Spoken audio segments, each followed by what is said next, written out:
अल्लाह से तिजारत। मैं लाहौर में सऊदी अरब के तालीमी अताशी के सामने बैठा था। मेरे कागज़ात और जद्दा यूनिवर्सिटी का वीज़ा इसके हाथ में था। वो काफ़ी देर कागज़ात को देखता रहा, फिर बोला, लेकिन मैं इस वीज़े को नहीं मानता। मैंने पूछा वजह। इसने कहा, तालीम तो ठीक है मगर तुम्हारा तजर्बा इंडस्ट्री का है, तदरीस का तजर्बा तो सिफ़र है। जिसको पढ़ाने का कोई तजर्बा ही ना हो वो क्या पढ़ाएगा।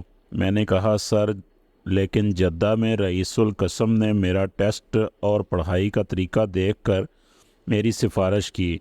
फिर मेरा डीन से इंटरव्यू हुआ। इसके बाद ये वीज़ा दिया गया है। इसके होंठों पर एक मुस्कुराहट फैल गई।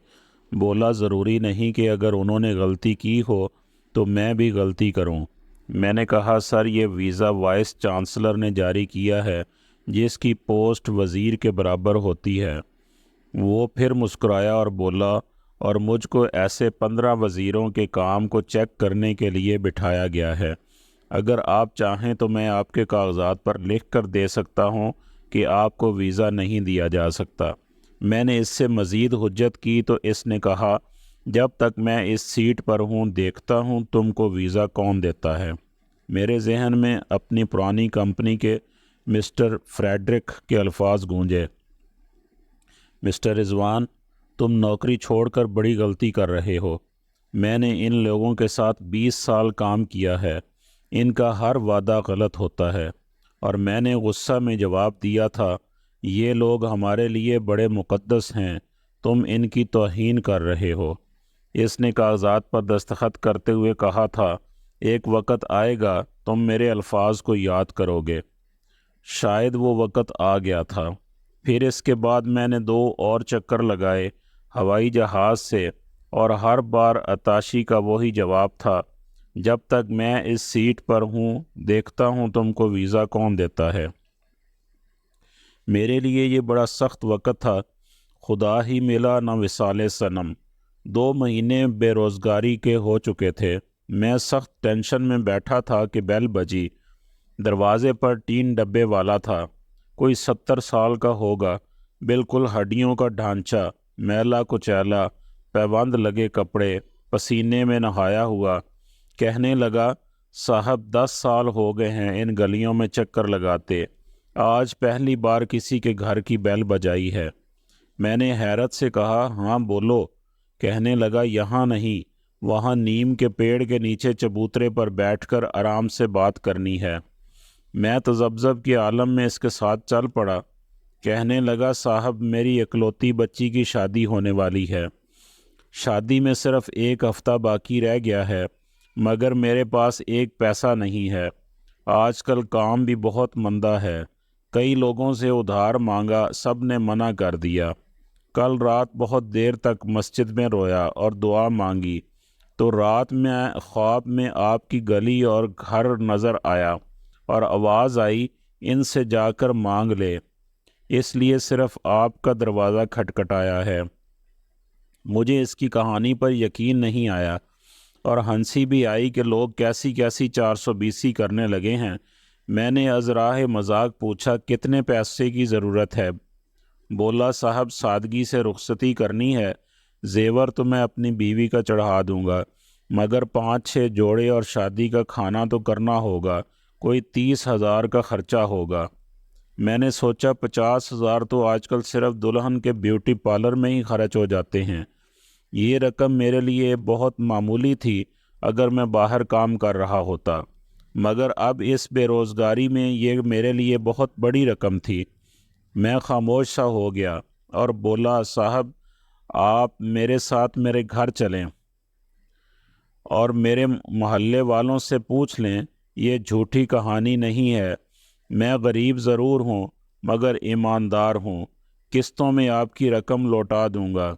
इसकी आंखों में आंसू थे और चेहरे पर बेचारगी और लजाजत। वो फिर बोला, मैं कभी बेल ना बजाता अगर ये ख्वाब ना देखता।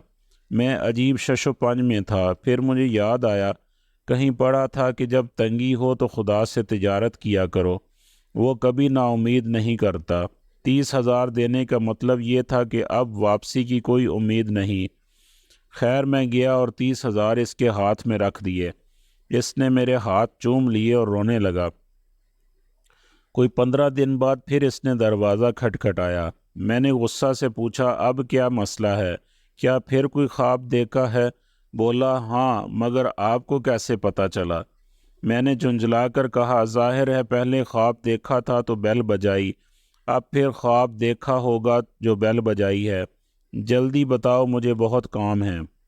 کہنے لگا، صاحب کل عشاء کی نماز پڑھ کر بڑی دعا کی کہ مولا قرض تو دلا دیا ہے، اب ادائیگی میں بھی مدد کر دے، اور سو گیا تو پھر آپ کا گھر نظر آیا۔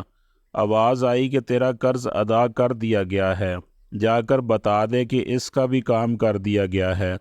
میری سمجھ میں تو کچھ نہیں آیا۔ میں نے کہا، ٹھیک ہے جاؤ، میں نے تم سے کون سا قرض وصول کرنا تھا۔ لیکن کمرہ میں آ کر میں کافی دیر تک سوچتا رہا۔ پھر والدہ سے مشورہ کیا تو وہ بولی، تم کل ہی لاہور جاؤ، ہو سکتا ہے قدرت کوئی راستہ نکالے۔ میں نے تنک کر کہا، 3 بار تو جا چکا ہوں، وہ تو بس ایک ہی بات کہتا ہے، جب تک میں اس سیٹ پر ہوں دیکھتا ہوں تم کو ویزا کون دیتا ہے۔ اب تو اس کو میرا چہرہ بھی زبانی یاد ہو گیا ہوگا۔ والدہ نے کہا، میں پیسے دیتی ہوں، تم اللہ کا نام لے کر جاؤ تو صحیح۔ کچھ لوگ خدا کے بہت قریب ہوتے ہیں، یہ بات عام آدمی نہیں سمجھ سکتا۔ خیر میں اگلے دن لاہور پہنچا۔ موسلا دھار بارش ہو رہی تھی۔ ڈرتے ڈرتے عطاشی کے کمرے میں داخل ہوا، دیکھا کرسی پر ایک نوجوان لڑکا بیٹھا ہے۔ میں نے کہا، یہاں تو ایک اور صاحب ہوتے تھے۔ بولا، ہاں، ان کو 1 ہفتہ ہوا واپس وزارت خارجہ میں بلا لیا گیا ہے اور میں نے چارج سنبھال لیا ہے۔ میں نے کاغذات اس کو دیے۔ بولا، آپ بہت لیٹ آئے، اب تو یونیورسٹی کھلنے میں چند دن رہ گئے ہیں۔ پھر اس نے سیکٹری کو بلایا، کہا کہ پرسوں سے یونیورسٹی شروع ہو رہی ہے، یہ پہلے ہی لیٹ ہو چکے ہیں، فوراً ٹکٹ بناؤ، پاسپورٹ پر ویزا لگاؤ اور سالانہ ہاؤس رینٹ 1 ماہ کی سیلری کا چیک بنا کر لے آؤ، اور سنو چائے بھجوا دینا۔ میں ایک لمحہ کے لیے گم سم سا ہو گیا۔ قدرت اس طرح بھی مہربان ہو سکتی ہے؟ پرانے عطاشی کے الفاظ میرے کانوں میں گونج رہے تھے۔ اوپر والے نے اس مغرور شخص کی کرسی چھین لی تھی، کیا صرف میرا کام کروانے کے لیے؟ پھر موسم پر میں نے گفتگو شروع کی، بتایا کہ بہت موسلا دھار بارش ہو رہی تھی، بڑی مشکل ہوئی آنے میں۔ تو اس نے بڑی شائستہ اردو میں جواب دیا کہ آپ لوگ بڑے خوش قسمت ہیں، ہم تو ایسے موسم کو ترستے ہیں۔ مجھ پر تو حیرتوں کے پہاڑ ٹوٹ گئے اس کی اردو سن کر۔ میرا حیران چہرہ دیکھ کر وہ ہنسا۔ بولا، میں نے یہیں سے تعلیم حاصل کی ہے۔ پاکستانی ایک ذہین، محنتی اور بڑی مہمان نواز قوم ہے، میں ان سے محبت کرتا ہوں، خاص طور پر استادوں سے۔ چائے ختم ہو گئی تھی۔ پاسپورٹ، ٹکٹ اور چیک میرے ہاتھ میں تھا۔ مجھے ٹین ڈبے والے کے خواب کے الفاظ یاد آئے کہ تمہارا قرض ادا کر دیا گیا ہے، لیکن ایسی ادائیگی کا تو میں سوچ بھی نہیں سکتا تھا۔